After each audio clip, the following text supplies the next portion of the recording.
The Ravens continue to stack up head coaching interviews. We'll go over everybody that they have already interviewed and are set to interview, including 2 intriguing names this week. We'll also discuss whether a defensive-minded head coach or an offensive-minded head coach is the better fit. We'll discuss some recent reports over the weekend that Steve Bisciotti fired John Harbaugh over the phone. And we'll talk a little bit about how the Greg Roman offense came back to bite the Chargers last night and why coaching is so important. All that and more in today's episode of the Flock Rundown. Ravens Flock.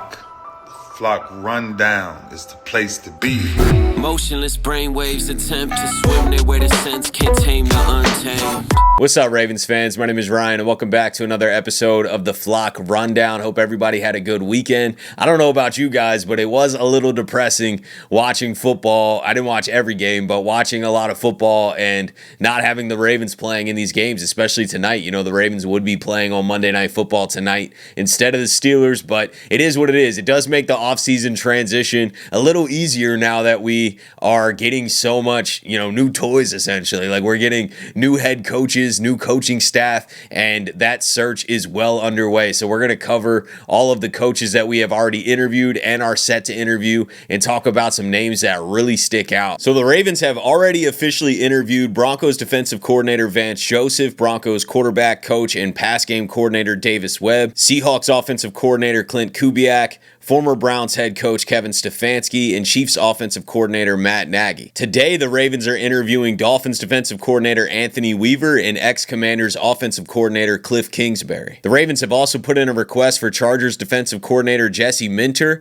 and former Miami Dolphins head coach Mike McDaniel. The Ravens will interview Jesse Minter later this week. They can talk to 49ers defensive coordinator Robert Saleh and Bills offensive coordinator Joe Brady as early as Wednesday since they're still in the playoffs. Ravens are also set to interview Rams defensive coordinator Chris Shula and Rams pass game coordinator Nathan Shielhaas. And the Ravens are still scheduled to interview Vikings defensive coordinator Brian Flores. That's a lot of names. The Ravens are casting a very wide net, and at the end of this week are expected to have interviewed from last week and this week about 14 to 15 candidates. So the Ravens are talking to everybody, and it's a lot of Zoom meetings, so it's not the next round. It's not, the in-person at the facility interviews. When there's a smaller group of those guys, I think we'll really know, who the Ravens are interested in. And also, we will hear from Steve Bisciotti and Eric DeCosta tomorrow at 2 o'clock Eastern. So I cannot wait for that. Hopefully he provides some more insight to his thought process and also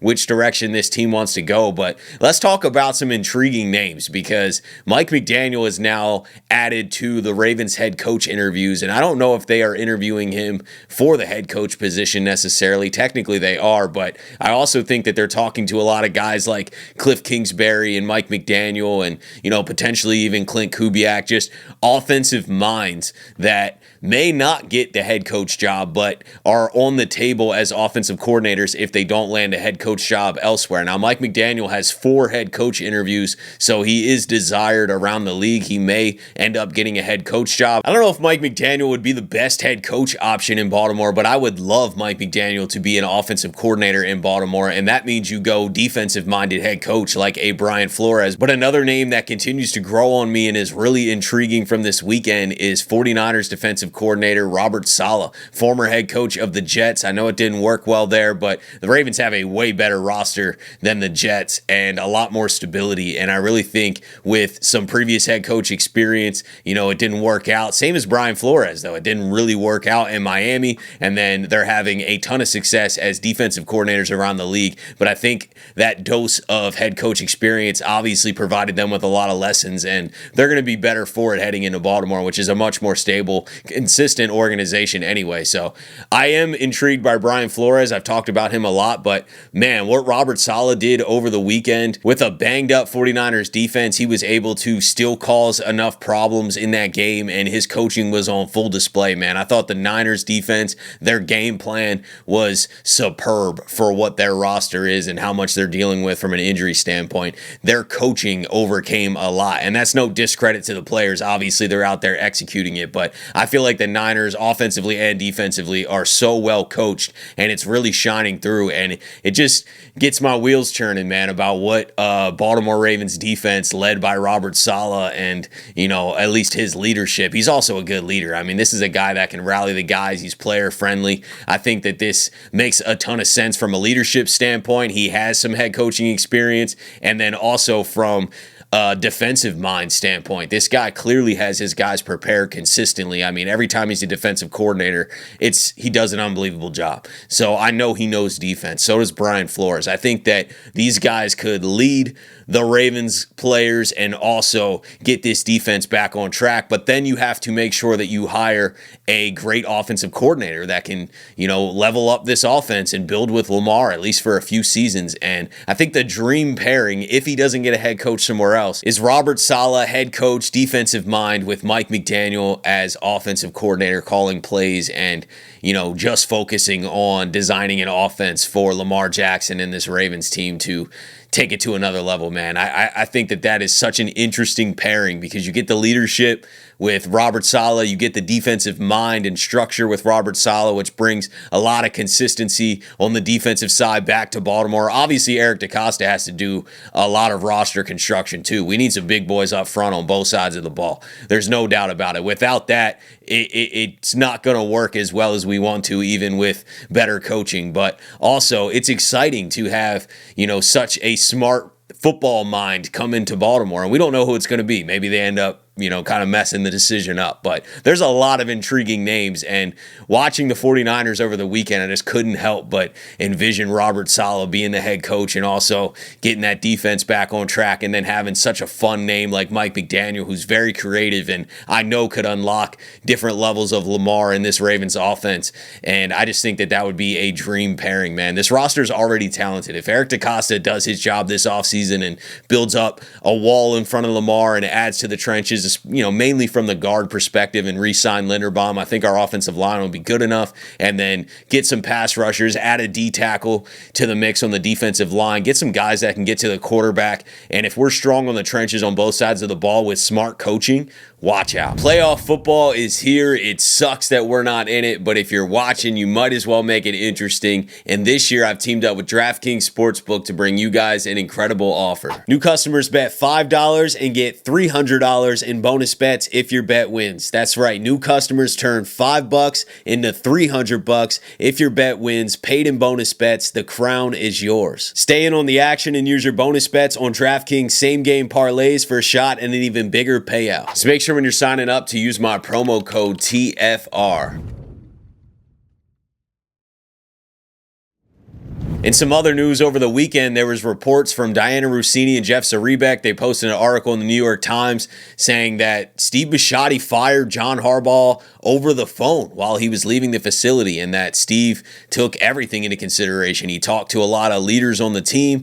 He was looking at the fans and their takes and ticket prices and took everything into consideration and fired John Harbaugh over the phone. Now, we'll see how true that is. I'm sure he'll get asked about it tomorrow. That's why I can't wait to hear from Steve Bisciotti himself, because we need some transparency here. There's reports flying around left and right. Players didn't like the coaches. Players had issues with Monken. Monken comes out and says, no, they didn't. Everything was fine. He even said that no players had issues with Harbaugh. And then Steve saying he talked to veteran leaders and that they didn't think that the message was cutting through the same with Harbaugh, and there's just so many reports all over the place. But they did say that Steve fired John over the phone, which, when you think of how a departure may be between John Harbaugh and the Ravens, I just never in a million years thought it would be kind of an ugly one, or at least a little messy. And maybe when Steve talks, it's not that way. But firing somebody over the phone who's been there for 18 years is a little messy. So that's why I was like, man, was this kind of a sudden, like he was really debating and they had meetings and he's like, hey, I got to think about it or whatever. And then he's like, nah, it's over. I'm going to just call. I don't know. I can't wait to get more information about this, but that is a report that is out there. Jeff Zrebiec and Diana Russini said that Steve Bisciotti did call John Harbaugh to fire him over the phone. It was not done at the facility. It was kind of a sporadic thing. They're trying to get a Zoom meeting together for the players, but it was only done 5 minutes before the time, and a lot of guys couldn't make it. And it was just a lot of players are finding out over social media. It wasn't just a cordial, mutual, nice exit. It wasn't what you would think. I always envisioned when John Harbaugh left the Ravens that he gets to kind of talk to the team, and this is kind of something that's been in the works a little bit. Both sides came to this agreement. It wasn't just a sporadic move, but it seems a little bit more sporadic. It doesn't seem like it was a cordial split. I'm sure they're always going to get along, and this will get buried as years go on, but I just really think it was a little bit more messy than we might have thought it would have been. So we'll find out tomorrow, though. We'll get more details, hopefully Steve's transparent. I'm sure he will be. I think this is the time to tell it all. Obviously, you don't need to tell directly your plans of who you're hiring, but you need to answer the questions honestly and just give the information and be transparent, man, so that everybody can stop with the rumors and this report's true, this report. Like, let's just hear it from the horse's mouth, man. Steve Bisciotti owns and runs the organization, and he made this decision to fire John Harbaugh. Let's hear why. I can't wait, man. 2 p.m. tomorrow. If you were ever debating about how much coaching matters in the NFL, watch that Chargers game, because the Greg Roman offense came back to bite the Chargers. They had no answers for what the Patriots were doing. I know the Chargers had offensive line struggles. The Ravens are very familiar with that world. It does impact the game. But also the lack of adjustments and creativity from the Chargers and Greg Roman is more obvious than ever, man. And we've been there. These are issues that we've dealt with before. And they asked Jim Harbaugh after the game, like, are you debating on changing an offensive coordinator? He's like, we're looking at everything. Like, he knows. And he saw what happened in Baltimore. You know what I mean? So it's just interesting, man. You get the wrong coordinator, the wrong coach, and things don't work as well as they should, even though you have talent. I'm not saying the Chargers should have won that game, but they really had no chance of winning that game. They couldn't get anything going on offense. Definitely part offensive line, but definitely part Greg Roman. And a Harbaugh-Greg Roman combo appeared in the playoffs and were severely outcoached. And I'm not surprised. And it's just a healthy reminder about having a smart, innovative coach, especially on both sides of the ball, is such an edge. You obviously need player talent and execution to go along with that, no doubt. You need health. You need, there's a lot of factors that need to go right. But coaching is so important. And I can't wait for the Ravens to get smarter in that regard. But that's it for today, guys. I'll be live tonight at 7 p.m. with Noah to talk more about coaching. And we haven't even talked about the Harbaugh news together. So a lot to catch up on. Hope to see you guys there. And also, before I wrap up, I'm putting a lot more focus into the channel memberships. And I'll be doing the first members only live stream this Thursday. If you can't make it, you can rewatch it. It'll still be on there, but it's for the members only. We're going to be talking about the coaching process, the offseason, recapping the season. It's really just a interactive, more personal way to just conversate back and forth. I also am going to open up guest lines for the second half of the live streams to just talk with the members directly. So not only do you get the player icon next to your name if you're a member, when you comment, you'll get priority replies to comments.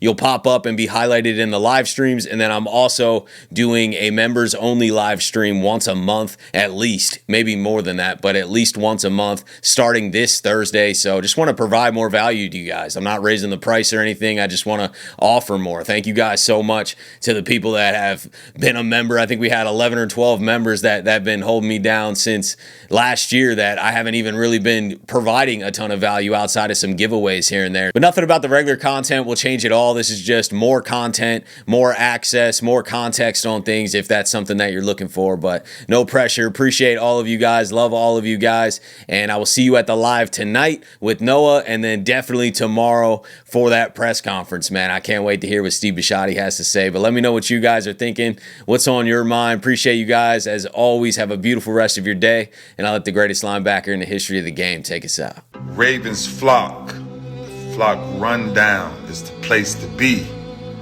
My man Ryan has been a lifelong Ravens fan since he was born. So I'm telling you now, it's about to go down.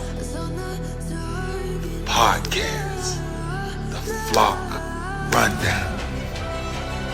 Ravens, baby. Nothing gets better than waking up and wondering how high we can fly. Tune in.